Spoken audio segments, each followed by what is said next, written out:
밖에도 이곳에는 다양한 종류의 소장품이 있었는데요. 잠시 구경해 보시죠. 정말 디테일 하나하나 섬세하게 만들어졌습니다.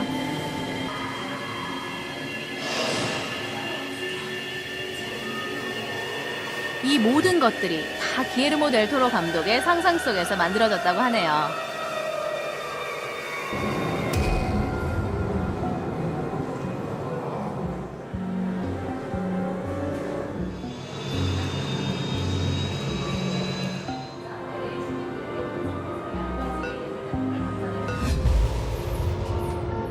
So are those also a part of his collections? It's a mix. Most of these objects are from Del Toro's collection. You see some things that relate to movies and pop culture, some little time machines, a Pirates of the Caribbean from the Disneyland ride. What is this? Well, these are, there's this whole category of creatures known generically as a Fiji mermaid. In the Victorian times, they would be taxidermied together, a fishtail, maybe a squirrel torso or something like that. And then they would be shown in circuses and fairs and so on as if they were real creatures.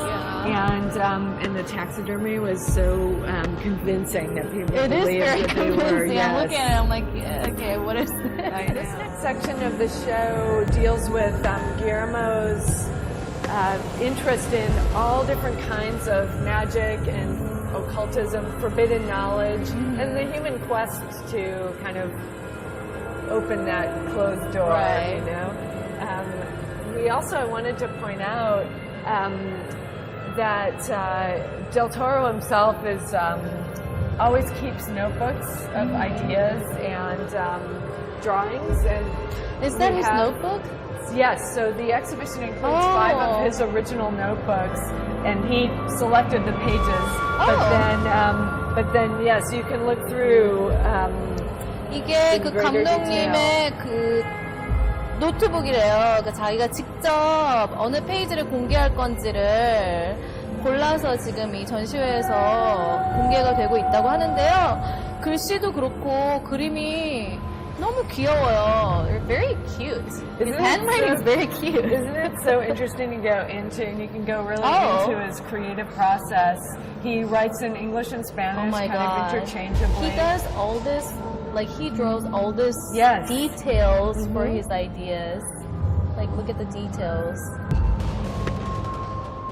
And this is just his note, his just idea note. It's not like a production note or anything. Exactly, and he might make a note that only years later he would develop into a creature idea or a plot point. Hellboy's saying good luck. Yeah. Good luck. Yeah. So interesting. Yeah. So I think that's another thing that we responded to from a museum perspective is here's a filmmaker in the 21st century who still bases his creative ideas around something so old-fashioned as drawing, you know, and that's something that's accessible to any Think of how young exciting artist. it would be for him, like in his 20s, discovering all these ideas. Yes. So one way that you could describe Del Toro's environment in his house, even in his mind, is as a cabinet of curiosities. And we have a few of those types of... We also have a soundtrack in the show that can occasionally send a chill up your spine, intentionally. But a cabinet of curiosities, as you see here, are these sort of little compact mini museums or charm boxes in a way that gather together little talismans or magical things or potions and substances, sources of knowledge. And in pre-modern times, these would be portable boxes that sorcerers or magicians or Right. alchemists would carry with them. Did he put this together, or? This one, in a way, yes, because it's a prop from Hellboy. Oh, okay. And this one is made by an artist, a contemporary artist. So it's a sort of a modern version of the Cabinet of Curiosity. So what's next? Well, when we come around the corner here, we have one of the theatrical kind of moments that we discussed with Del Toro when we were planning the layout of the show. So we have a corridor here, and through this aperture, you see the figure of a young boy, a ghostly figure. And this is a character from one of his early films, The Devil's Backbone. And that's a ghost story set in the time of the Spanish Civil War in the 1930s. And this is so Santi is the name of a ghostly boy who appears to warn the living boys in an orphanage about some threats in their environment. So what we have here is a life-size